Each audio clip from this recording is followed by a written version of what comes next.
Hello everyone, I welcome you all to Study Squad. It is 9 a.m., which means it is time for your daily dose of vocabulary with me. The session is going to be under 10 minutes, and the words you're going to see here are taken from the Hindu. It is for all government exam, whether it be SSC, defense, or banking. If you're giving any one of these, vocab is compulsory, and therefore this session is for all of you. The main purpose of this session is so that you get most of it in the lesser amount of time.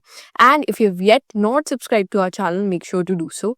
And do not forget to hit on that tiny bell near it so that every day when the session comes, you all get notified. With that being said, let's start this session and let's discuss the first word for today. The first word that we are going to discuss today is clamor. Clamor means to demand something in a loud and angry way. So you're asking something from the other person and you're being very loud or angry that time. It is a simple example. If you see any kid in a aisle or in a shopping mart, and if they don't get what they want and they're demanding something, sometimes there's some kids that get very loud, cranky, they start crying. So that kind of noise is termed as clamor.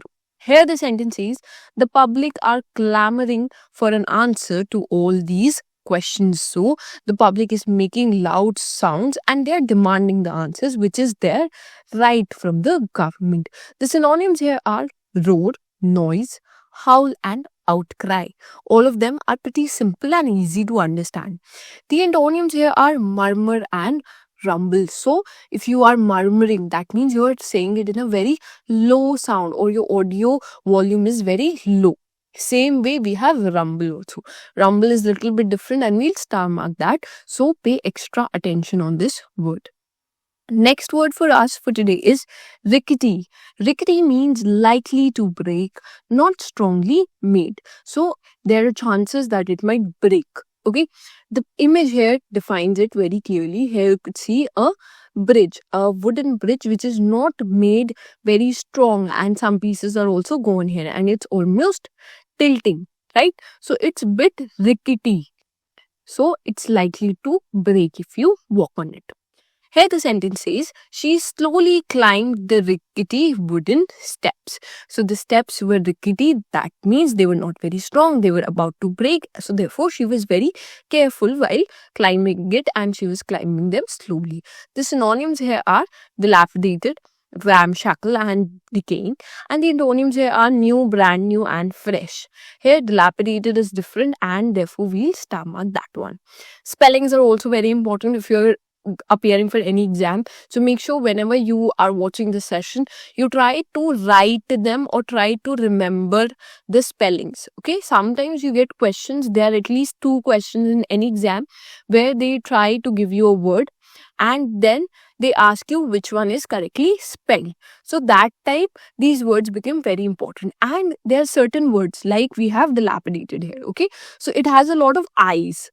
So they will try to give you words which have like recurring letters so that it becomes very hard for you to answer the question. So these kinds of words which have a lot of A's, lot of I's, lot of E's in them, more than 2 or 3, okay, so they become more important for you. So whenever you are watching this session, you try to pay extra attention on these spellings also. Okay, next we come to the other word. The other word for us is deplorable. Deplorable means morally bad and deserving disapproval. That means morally it is not correct. Okay, plus it requires everybody to give their disapproval. So most of the people who are morally correct would give their disapproval to such kind of activity. Okay, so that is deplorable. Then the sentence here says they are living in deplorable conditions. So the conditions that they're living in are not morally correct, firstly, and people should disapprove the kind of living they are doing. Okay, the synonyms are pitiful, lame, cheap, and wretched. Okay, and antonyms here are admirable and laudable. Laudable is one of the words that we discussed also. Okay, so you're going to tell me the meaning of the word laudable. We discussed it twice. Next word for us is inalienable. Inalienable means that cannot be taken away from you. So it cannot be taken away from you and it is forever yours. It is forever yours. It cannot be taken away from you. Such way you could also consider your rights as a citizen in the country. So they are yours. Particular rights might be in case of emergency could be taken away, but certain rights are your rights. Okay, what are these rights we are talking about? There's certain rights even in case of emergency, they cannot be taken away from us. So can you mention them? I hope you must remember them. They're very simple. Just try to answer them in the comment section. Coming back, the sentence here says in most foreign countries, the law provides that a certain portion of a man's estate is inalienable from his natural heirs. So it cannot be taken away from their natural heirs. In other foreign countries, they might have a law where a man's estate, so their offsprings or their natural heirs have a claim on them and they cannot be taken away from them. Okay, synonyms are absolute, infrangible, and then you have inviolable. And your antonyms here are revocable and revocable. Same one. Okay, different kind of spelling. Here, see, both of them are, they have different spellings, but both of them are correct. Okay. Next, we have the word aver. Aver means to assert or declare positively, especially in a pleading. So you're trying to assert that you're positive or that you're right when you're pleading the case. So you're trying to prove that you're right. Okay. Here the sentence says he averred that he was innocent of the allegations. He tried to declare or he tried to assert that he was innocent in the allegations that were put onto him. They were false and therefore he was innocent. The synonyms here are insisted, declared, alleged, and asserted. Here all of these should be your commas. Okay. Then we have denied and rejected as the antonyms. Next word for us is entrench.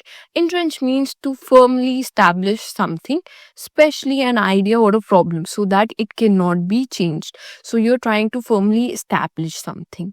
It could be a problem, it could be an idea, okay, both of them, but you're trying to establish it and you're establishing it in a way that it cannot be changed. Okay, the example here states heavy sentencing fails to deter because of the deeply entrenched prejudice of a society in flux. So heavy sentences failed. Heavy sentencing here you can call about the law sentencing here, like a kind of execution of somebody or heavy laws in which you get like lifetime imprisonment. These kind of sentencings basically fail to deter because the prejudice that are there in the society, that are established in the societies, and here we are terming them as the problems, not the ideas. Okay, synonyms are embed here, both of them same spelling. Okay, different spelling, same meaning. And next, we have root, establish, lodge, and ingrain. And the antonyms we have eliminate, dislodge, and eradicate. Next word for us is rife. Rife means make something abstract more concrete or real, to give definite content and form to a concept and an idea. You might have an idea about something, but once you try to implement that idea, that means you're refine that idea, you're trying to implement that particular idea then into actions, then you're trying to make it real, you're trying to make it concrete. Okay, the sentence says the trip also refined her commitment to protecting marine areas and preserving the ecology of ecosystems like that of Antarctica. So see, here I could give you same example from the sentence. Okay, another example. Let's say that you believe in animal rights and all of that, and if there is any protest going on or anything related to it, let's say there's an NGO that has started a drive in which they're trying to feed all the animals on the street, and you do not participate in that. So that means you do not make the idea or whatever belief you feel into real. But if you refine on that, that means if you participate on that, that means you're refining that idea, you're making it concrete and real. The synonyms here are actualize, complete, and concretize. And then the antonyms here are seize, end, and stop. Next word for us is the word for the day, that is secular. You're going to answer the meaning of this particular word in the comment section, as well as the synonyms and the antonyms related to it. Make sure to participate as much as possible. It gives us the hint that you're interested in this session and you're enjoying the session as well. Lastly, I would like you all to hit the like button if you watched it and you did like the content that we shared, and do not forget to subscribe to our channel. For the PDF, you can find it on our Telegram channel, so make sure to join that as well. With that being said, I end the session here. Thank you for watching.